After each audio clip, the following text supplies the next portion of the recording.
Last week on School of the Dead, we talked about Auraghast, a mourner who is so incredibly dedicated to his charge, his responsibility, but he's not the only one.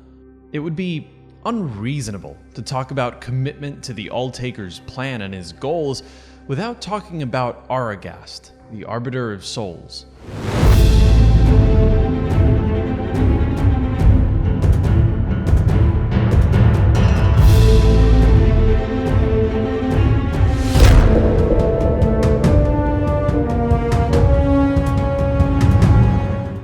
This is the School of the Dead. I am your host and teacher for the day, Andrew Seco.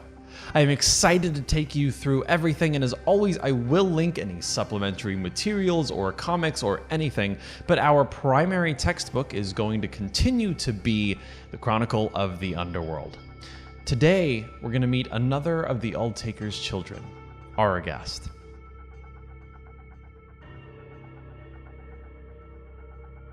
So to understand Auraghast, we have to take a pretty big step back, and not just in time, but perspective. See, much of what we know about Auraghast is what's written by the Arcanist in the Chronicle of the Underworld. Now, if I recall correctly, the Arcanist is a soulborn mourner, which means almost positively that he had actually never met Auraghast. By the time that he arrived in the Underworld, Auraghast didn't really exist as an individual being. So the only person who ever even mentions Auraghast never met him. So it's bound to be an incomplete history and an incomplete understanding. What the Arcanist did share does tell us about him, but it's brief. But even though there are many brief summaries in the Chronicle, Auraghast stands apart. He was one of the Alltaker's children, and accordingly, he was very powerful. Some believe that he still is. But to understand his power, we have to understand what he was created for in the first place. In the first episode of the School of the Dead, we talked about how heaven and hell are two sides of the same corrupt coin. Heaven blindly pursues order, and hell fights for chaos. They're both myopic, and they both force the Alltaker to deliver Etheria to fuel their pointless battle. And so, the Alltaker and his Reapers collect Etheria from the mortal realm, and then send it to the Celestials in equal measure. But how do they send it? Through the DIRTH Forge, a pillar of ethereal energy rocketing up into the Celestial realm from the center of Ilverness. But who decides whether a mortal soul goes to heaven or hell? That task was left to Auraghast. And so Auraghast would drift among the Etheria, sensing each essence and divining whether it had a preference or predilection for chaos or order. And he divvied out the Etheria in equal measure, half to heaven, half to hell. And he drifted, and he sorted, and he faded.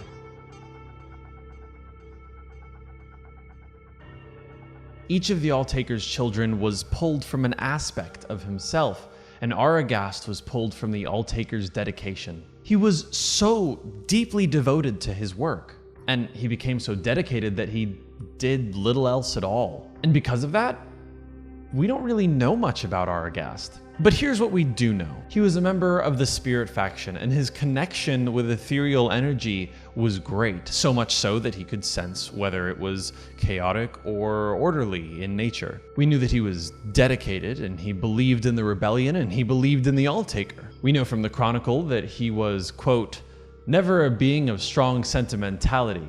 He preferred work to all other distractions. He poured himself into his work. He floated in the DIRTH Forge, sorting and escorting, honoring each mortal soul as it passed.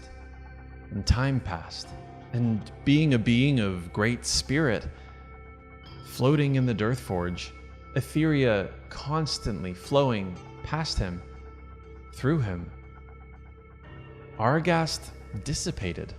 Any being that was a singular Auraghast was no longer. He had become his work. He had become one with the DIRTH Forge.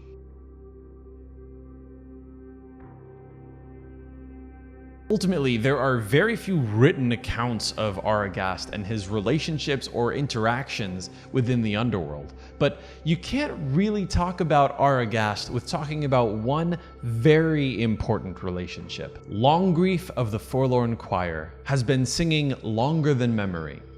He stays in the central spire of the DIRTH Forge and he sings. He sings songs of great praise and comfort. He sings to Auraghast. Now, let's be clear, most mourners believe that Auraghast is gone, just not there anymore at all. They see Longrief's singing as mourning. But here's the thing, most mourners can't even hear the song that Longrief is singing. Longrief is incredibly attuned with the philosophy and practices of the faction of Spirit, so much so that the songs that he sings are truly songs of pure spirit.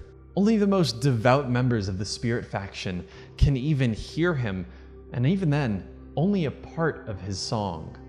No one is sure exactly what Longrief is singing, but the people that can hear him have said it might be some form of communication, not just to Auraghast, but with him. Okay. Here is where we go a little bit off the rails and I tell you, just me, just Andrew Seiko's personal idea of what I think Longrief's song sounds like. None of this is confirmed and none of it has been released or announced or anything, just me, okay? So bear with me. It's mentioned in the Chronicle that some people join Longrief to sing his song. Some Spirit faction members stand alongside him and sing to Auraghast. Now, why is that? I think it's because Longrief is a teacher of sorts.